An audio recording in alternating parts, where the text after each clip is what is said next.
United Flight 232 out of Denver was on its way to Chicago this afternoon, a direct flight with no stops in Iowa. But shortly after 3:30, the pilot radioed in that the plane had problems that turned out to be hydraulic failure throughout the aircraft. The pilot was attempting to make an emergency landing at Sioux City. At about 4 o'clock, emergency crews were standing by. Major Rick Sorensen with the Iowa National Guard had just landed his own plane and was watching. He said it appeared the United pilot was going to make it.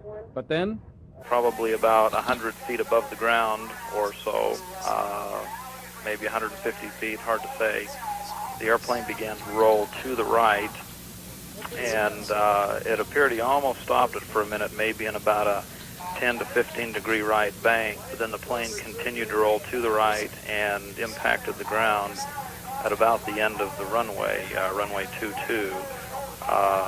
There was a tremendous fireball. The airplane did disintegrate, came apart. I'm very much amazed that there were any survivors at all. When the right wing dipped, it slid on the runway. Oh, geez, I don't know, about 100 feet. As it slid on the runway, an explosion occurred, sent the fuselage up in the air, spinning off that way. Part of the fuselage burned here, part of it burned right about there.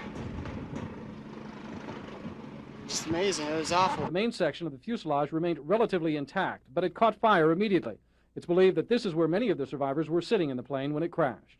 As we approached the ground, the right wing dropped, and I was sitting on the right-hand side and peeking out the window and saying, kissing my ass goodbye, because this is it, baby. All I got was a scratch on my left hand, but I came out into this cornfield full of people with a gal with both, she was still alive with both feet missing, and one of the crew members with a big hole in the front of his head. I hope he survives. He seemed to be all right. He was in terrible shock, blood all over the place, and seats, debris, and it's the damnedest experience ever. I've been flying for 35 years, and I've never had a crash, and it's just, I mean, you're helpless.